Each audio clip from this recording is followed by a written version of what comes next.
Toledo, o Marçal tá dando trabalho, né, pro bolsonarismo, para todo mundo, para quem gosta e para quem não gosta dele. Ou quem acha que gosta, ou quem acha que não gosta, mas gosta. Tá difícil entender. Olha, Thaís, eu fiquei surpreso essa semana, porque eu fui fazer um levantamento para fazer um comentário no UOL, lá no Análise da Notícia, para ver qual que era a curiosidade que o Marçal estava despertando na internet. E isso a gente tem um indicador que a gente usa sempre, que é o Google Trends, que é a quantidade de buscas que as pessoas fazem pelo nome de pessoas, por assuntos, etc. né? E aí eu tomei um susto, porque eu botei lá Marçal e ele estava muito maior que seus concorrentes. Até aí, esperado, porque o cara tem uma presença maciça nas redes sociais, ou redes antissociais, como eu gosto de chamar. Só que daí eu resolvi falar, não, mas deixa eu comparar com o Lula e com o Bolsonaro.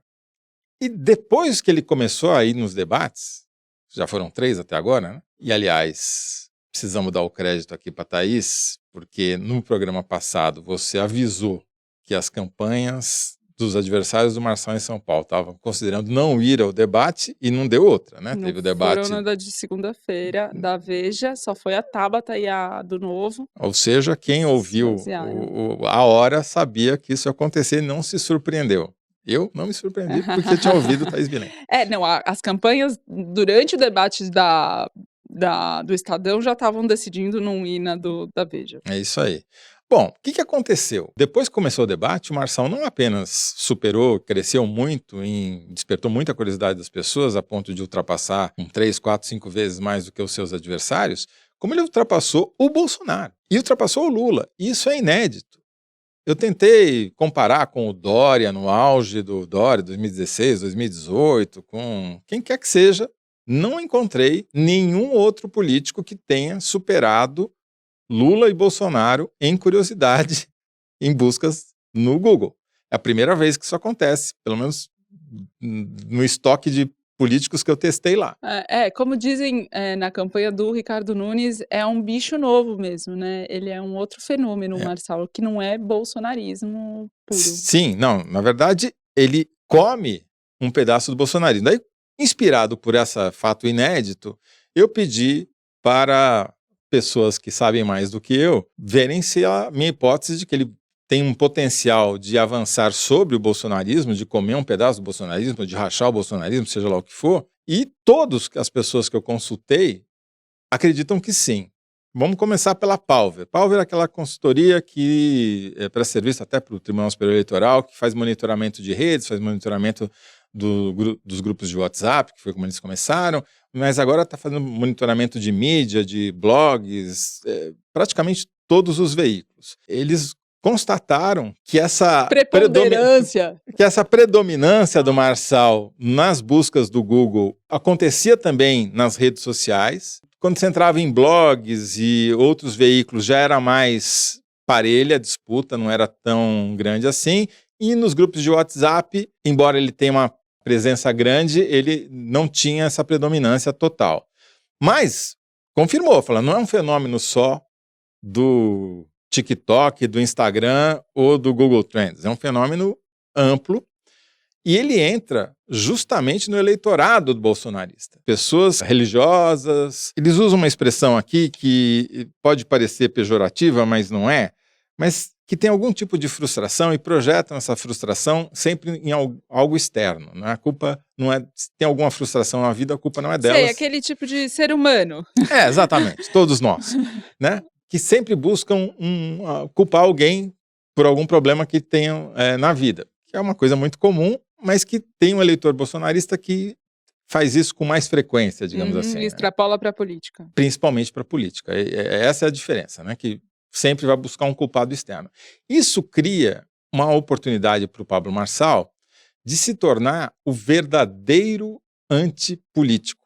Dessa temporada. Ele incorpora o discurso que já foi do Bolsonaro, que elegeu o Bolsonaro em 2018, mesmo ele sendo um cara que viveu na política o tempo todo, ele conseguiu se vender como o antipolítico. E dessa vez o Marçal ocupou esse espaço, beneficiado por um erro, a meu ver, cometido pelo Bolsonaro em São Paulo, ao fechar uma aliança titubeante com o prefeito Ricardo Nunes, do MDB. Afinal, o cara é do MDB. Não tem nada mais governismo, máquina, sistema do que o MDB, né? Partido que tem o maior número de vereadores, já teve o maior número de prefeitos no Brasil. Estamos coligados com o MDB. Nós vamos apoiar Ricardo Nunes para a reeleição. Soa falso para uma parte do eleitorado bolsonarista esse discurso. Mas como é que você é antissistema se você fecha uma aliança para apoiar o candidato do MDB na maior cidade do país? Sim. As pessoas não compram, nem todos os bolsonaristas compram essa vez. E aí ele começa a avançar. Falei com pesquisadores que estudam eleitorado de direita, religioso, como a Camila Rocha. Ela também acha que tem um potencial. Precisa falar, preciso fazer mais pesquisas, mas eu vejo chance, sim, de ele avançar e criar fissuras no eleitorado. Falei com o Rogério Arantes, professor da USP, cientista político, também enxerga uma novidade no Pablo Marçal e talvez a primeira vez uma oportunidade. O Pablo Marçal não é a Joyce Hasselman, não é a Carla Zambelli? Não é a Carla Zambelli.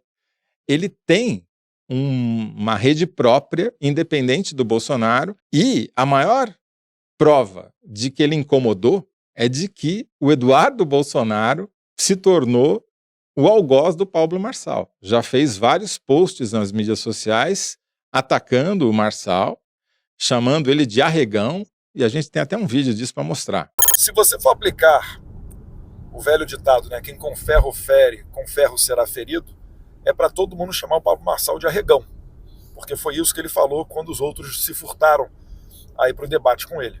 Mas eu não vou nessa linha daí não, tá?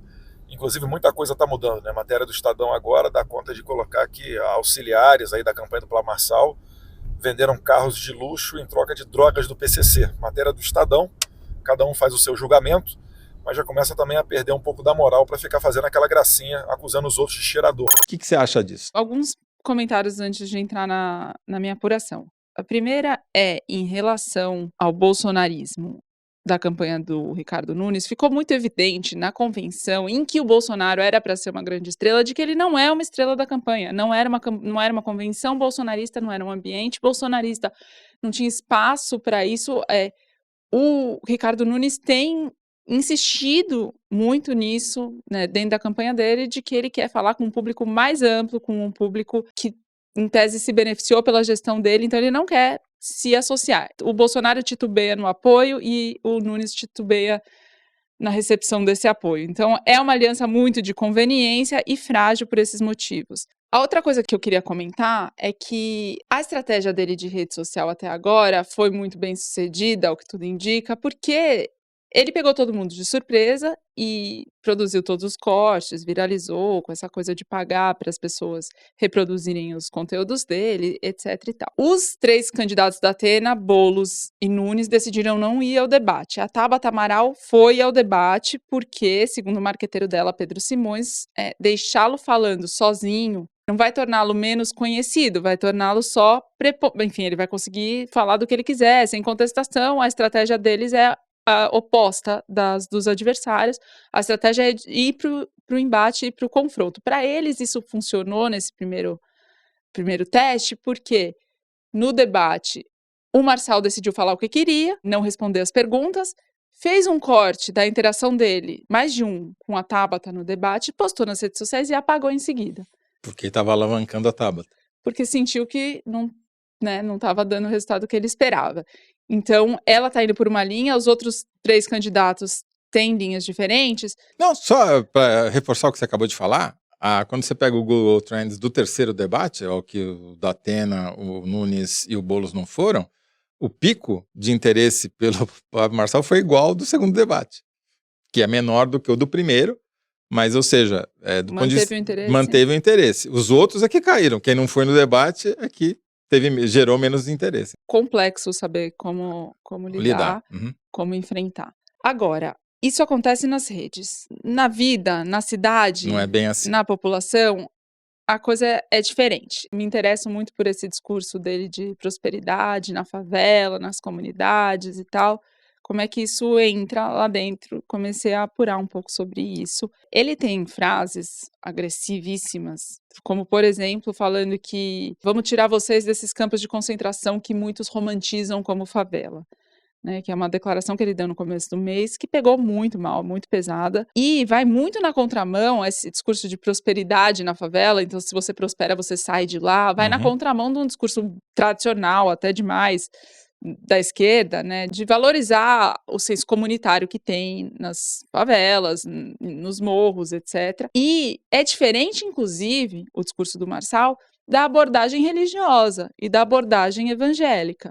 Porque a abordagem evangélica, ela é centrada, sobretudo, no senso comunitário. Então, o pastor está lá pregando, mas ele está lá também ajudando um homem que perdeu o emprego a se recolocar, a mãe que está com um filho envolvido com droga a se envolver em ação comunitária. Tem um senso de pertencimento que as igrejas evangélicas Sem dúvida. trabalham Que é o principal, na, eu diria. nas periferias, que é onde elas conseguem atrair os seguidores. E o que o Marçal está dizendo é o oposto disso. É eu comigo mesmo. É eu comigo mesmo, vou me dar bem se fizer o curso dele, vou ficar rico e vou sair daqui. E essa leitura está sendo feita na campanha do Boulos, que é quem mais quer atingir essa base da sociedade, né, de quem ganha até 2 salários mínimos, mulheres, homens também, mas mulheres, não jovens, né, de meia idade, sei lá, 50 anos, que estão menos ligadas em rede social. É um público que não vai ser atingido num primeiro momento pelo Pablo Marçal e pelos cortes dele em rede social, e que tem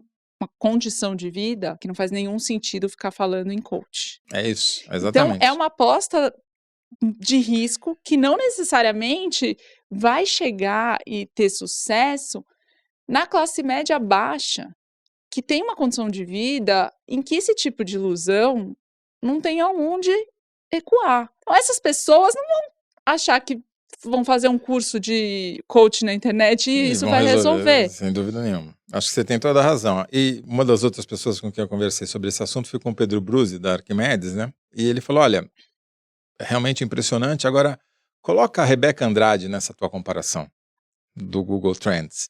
E a Rebeca Andrade ganhou do Lula, do Bolsonaro, do Marçal e de tudo mais. Se você coloca Jogos Olímpicos, ganha de 50 vezes mais interesse. Quer dizer, a gente que cobre política fica dentro de uma certa bolha em que tudo que acontece no mundo da política tem um tamanho exagerado para quem está mergulhado nela, como é o nosso caso. Então, de fato, isso que você está falando é fundamental. Dar um passo atrás e falar, bom, de fato o cara é um fenômeno, mas é um fenômeno dentro do universo, por enquanto, restrito. É o universo de quem se interessa por política. Não é o mesmo universo de quem se interessa pela Rebeca Andrade, por exemplo. É isso aí. Agora, eu queria chamar a atenção para uma coisa, Thaís. Eu acho que o Marçal, ele é um franco atirador que tem muito pouco a perder nessa eleição.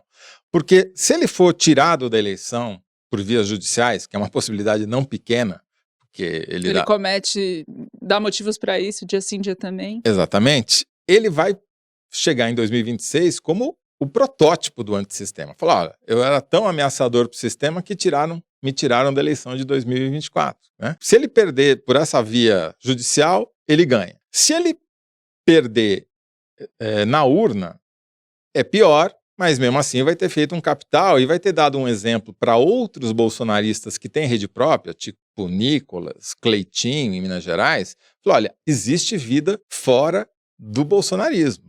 É possível você trilhar um caminho próprio. Então, ele é, de fato, uma ameaça para o Bolsonaro, não só nessa eleição, como na eleição de 2026.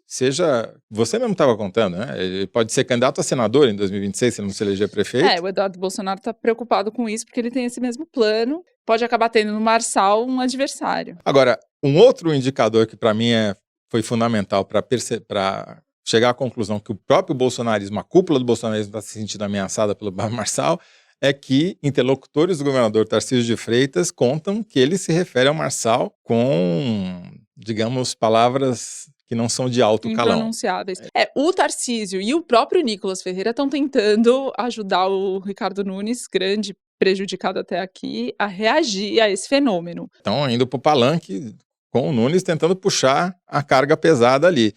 E, para complicar a vida do Nunes, quer dizer, quando a gente diz que não tem nada a perder na eleição, ele tem a perder de outro lado, né? Porque já aconteceu um fenômeno inédito, né? Nessa frase que a gente mostrou aí do Eduardo Bolsonaro, ele cita o Estadão, né? Cita a imprensa tradicional que Pra dar sempre um foi argumento contra o Pablo Marçal. exatamente vilanizada. Agora Você viveu pra ver esse eu momento. vivi para ver esse momento, usando a imprensa como referência, né? Quando lhe convém, é claro. Mas o que é uma investigação? É uma investigação da Polícia Civil de São Paulo, né?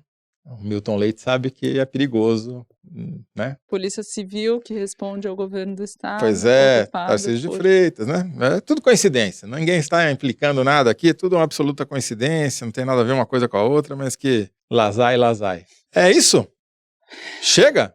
Vamos que tem mais... Tem fogo pela frente. Onde tem fumaça tem fogo. Exatamente.